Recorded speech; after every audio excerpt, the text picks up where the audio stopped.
Bonjour à toutes, bonjour à tous et merci de votre fidélité.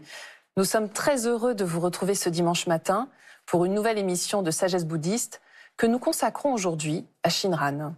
Ce grand maître bouddhiste qui vécut au Japon au XIIIe siècle a formulé un enseignement révolutionnaire et ce, à bien des égards. Son but, offrir à tous la possibilité de réaliser l'éveil bouddhique et de s'affranchir de la souffrance inhérente à toute forme d'existence. Je vous propose de découvrir ensemble la vie hors du commun de cette grande figure spirituelle, mais aussi son enseignement à travers son œuvre littéraire et son héritage. Jérôme Ducor, bonjour. Bonjour. Et merci infiniment d'être avec nous aujourd'hui. Merci à vous.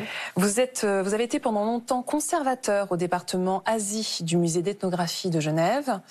Aujourd'hui, vous enseignez à l'IEB, l'Institut d'études bouddhiques, à l'Université de Genève, et vous avez publié de nombreux ouvrages, de nombreuses traductions. Et vous êtes également à la tête du Temple de la foi sereine. Quel joli nom. C'est à Genève. C'est ça. Alors, Jérôme Ducor, est-ce que vous pouvez nous rappeler tout d'abord ce qu'est la tradition de la terre pure ? Alors, pour dire en deux mots, la tradition de la terre pure, qui est mal connue finalement, ou méconnue, dit que en l'absence du Bouddha Shakyamuni dans notre monde, il y a d'autres univers autour de nous, dont certains sont habités par un Bouddha. Et qu'on peut rentrer en contact avec eux depuis ici, ou alors, parce que c'est pas facile de rentrer en contact avec des pratiques de méditation, à défaut, aller naître dans leur champ de Bouddha, leur terre pure, après la mort.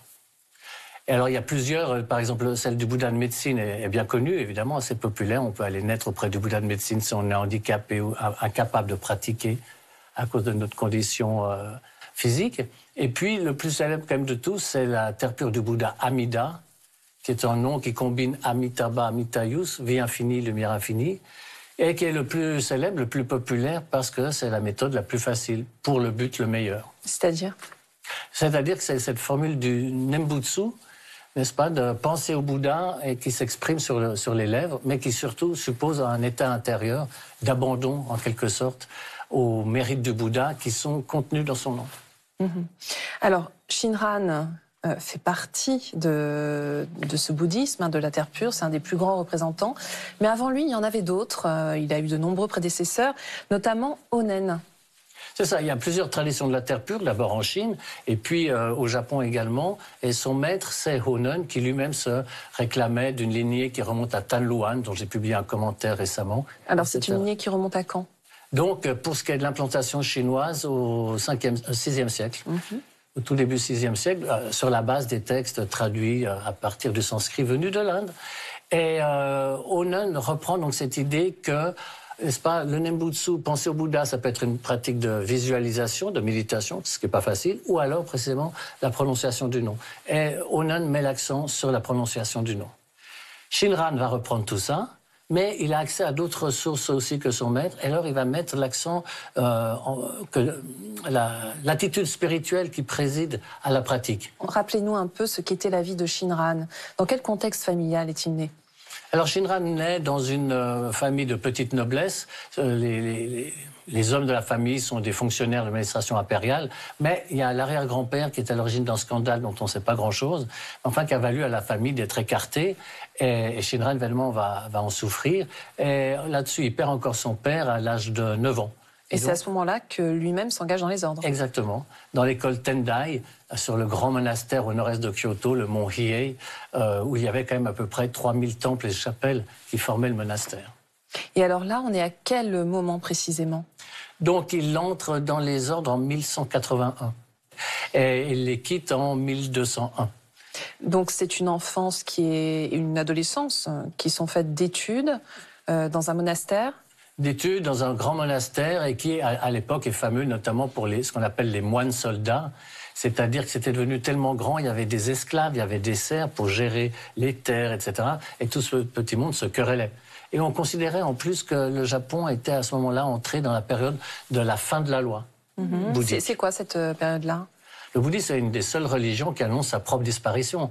En général, les religions visent leur apothéose, n'est-ce pas ? Et le bouddhisme dit, non, nous aussi, on est soumis à la loi de l'impermanence, comme tout le reste, donc elle va disparaître. Et il y a des calculs de ces dates, et on entre dans la dernière phase qui est de 1000 années, on est dedans, et selon les calculs chinois ou japonais, ça commence en 551 après Jésus-Christ ou en 1051 après Jésus-Christ pour ce qui est du Japon. Et comme il y a quantité de cataclysmes plus que d'habitude... Oui, c'est une époque troublée en vraiment, fait. Hein. Il y a la guerre civile, etc. Donc, qui se termine avec l'établissement du Kamakura, les premiers shoguns. Vous voyez, c'est le monde des samouraïs à ce moment-là. Donc il a vécu là-dedans. Et puis, en plus, Ronen et d'autres disciples, dont Shinran, seront critiqués par les écoles antérieures et du coup expédiés en exil.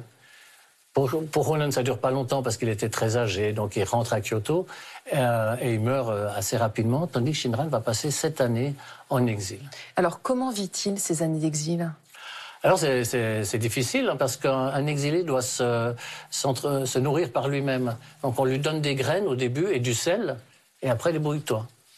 Alors il y a ceux qui y arrivent et ceux qui n'y arrivent pas. Lui, il va y arriver. En plus, il a femme et enfants. Et de nombreux enfants d'ailleurs. 6. Ouais. Alors il y a plus parce qu'un de ses descendants, le 8e patriarche, il en aura 29. Le dernier à l'âge de 80 ans, mais d'époux successifs, ça nous emmène sur un autre terrain. C'est-à-dire que sur le fond, Shinran considérait que dans la période de la fin de la loi, les préceptes étaient caducs. Il avait été ordonné dans la forme, oui, donc il reste rasé, mais il considère qu'il n'a pas reçu la substance des préceptes, donc il ne brise pas de vœux, il ne brise pas notamment le vœu du célibat. Alors justement, on va revenir sur son enseignement puisque vous venez de publier le Tanisho et en fait c'est une des meilleures introductions à l'enseignement de Shinran. Est-ce que vous pouvez nous présenter rapidement cet ouvrage, Jérôme Ducor ? Oui, parce que Shinran a beaucoup écrit, surtout dans ses dernières années. Il meurt à 90 ans, mais il écrit surtout autour de 80 ans, énormément, en chinois, en japonais, c'est un des premiers à écrire en japonais pour rendre accessible, en prose et en vers. Mais c'est des ouvrages évidemment très théoriques, très scolastiques, et c'est finalement le Tanisho, un recueil que lui-même n'a pas écrit, qui est un recueil de ses paroles rédigées à titre posthume. Donc c'est son enseignement oral ? Son enseignement oral, recueilli après sa mort par on ne sait pas trop qui, mais on suppose que c'est un des interlocuteurs que l'on trouve dans le livre, qui s'appelle Yu Yan. Et c'est un ouvrage extrêmement paradoxal et beaucoup plus vivant, évidemment, que des textes scolastiques. Alors justement, parlez-nous-en. Donc en fait, on dit souvent que son enseignement est révolutionnaire. Pourquoi ? C'est révolutionnaire et c'est dans la lignée de cette tradition qui dit qu'au fond, le meilleur des buts, le plus sublime des buts, l'éveil, pour l'appeler par son nom, est accessible aux plus minables. Bon, ça paraît contradictoire. Et pourquoi c'est quand même néanmoins possible ? C'est qu'il y a ce moyen du Nembutsu. C'est-à-dire qu'il contient tous les mérites nécessaires à l'éveil, mais pas les mérites que vous avez réunis, mais ceux qui ont été réunis par le Bouddha. Et que lui-même, dans ses vœux, transfère, ça c'est une notion très représentative du grand véhicule, n'est-ce pas, lorsque vous avancez sur la voie, vous accumulez d'une part des mérites, d'autre part de la sagesse. Et ce qui compte, c'est l'intention, c'est ce qui fait le karma. Or, le bodhisattva du grand véhicule, par charité, oriente ses mérites pas seulement sur sa propre réalisation de l'éveil, mais en fait partager tout un chacun. Alors, il y a un autre principe qui est essentiel, c'est le jinen. Donc, en fait, est-ce qu'on pourrait dire que c'est l'abandon de tout calcul ou peut-être une forme de lâcher-prise ? C'est exactement ça. N'est-ce pas, on parle de la foi. Alors la foi, chez nous, c'est un peu mal perçu. Hein, et du coup, on présentera la terre pure comme un fidéisme, etc. Pas du tout. La foi, en l'occurrence, on peut l'expliquer par le doute. C'est encore ce qu'il y a de plus simple. Et Shinran définit le doute comme vouloir calculer la sagesse du Bouddha.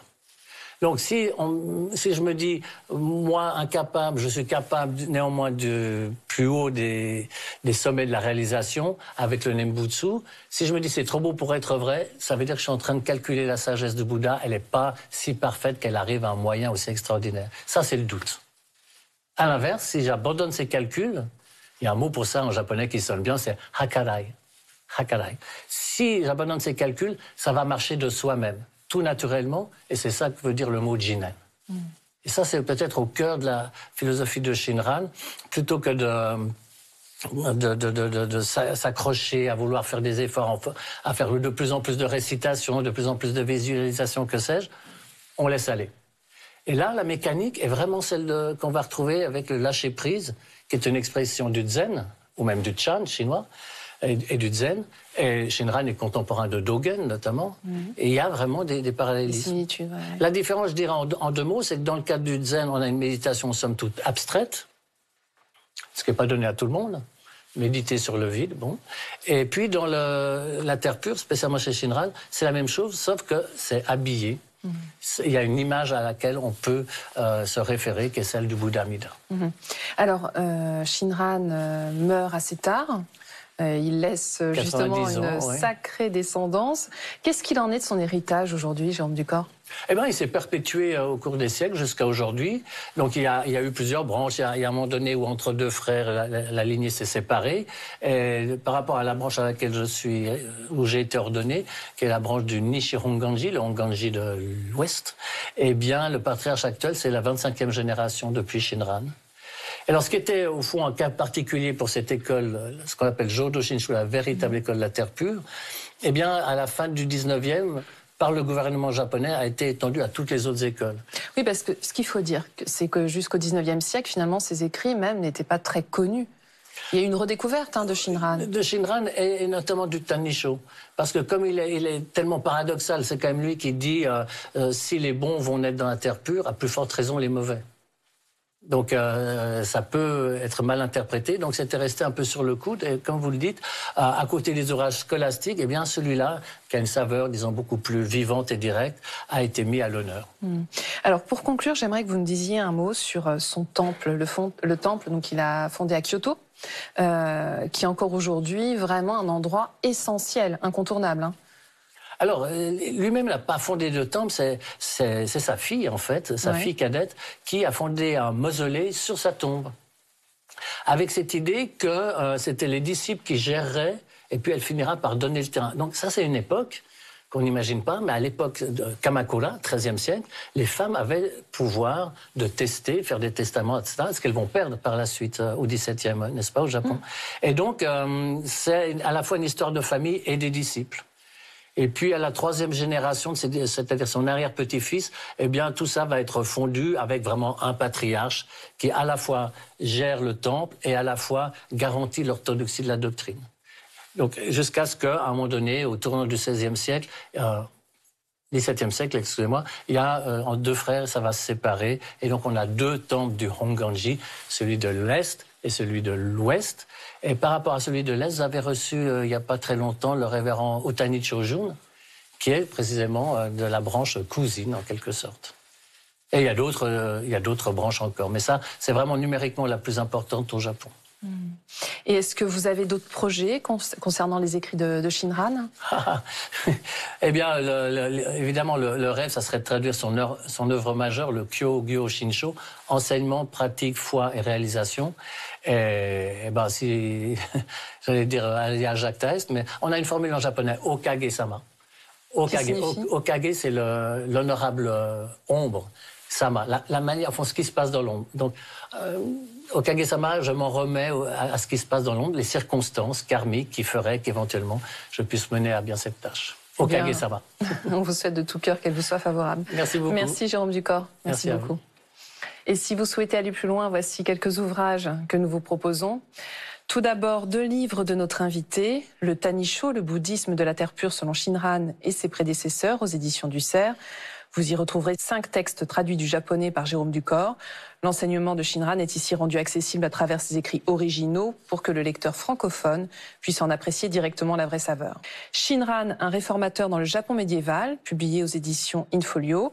Ce livre s'efforce de situer ce grand maître clairement par rapport aux différents courants du bouddhisme. Il retrace ainsi le développement de la tradition de la terre pure avant de présenter la vie et la pensée de Shinran en se fondant sur les sources chinoises et japonaises originales. Ainsi que L'appel de l'infini, la voie du bouddhisme Chin, de John Paraskevopoulos chez l'Harmattan. Il s'agit d'une étude contemplative de ce qui réside au cœur du bouddhisme Chin à travers l'interprétation de quelques-uns de ses principaux thèmes. Je vous signale également Shinran en anglais, cette fois, toujours de notre invité Jérôme Ducor, une édition revue et complétée. C'est la fin de cette émission. Vous pouvez la revoir pendant 1 mois sur France TV. Nous vous souhaitons un très, très beau dimanche. À la semaine prochaine.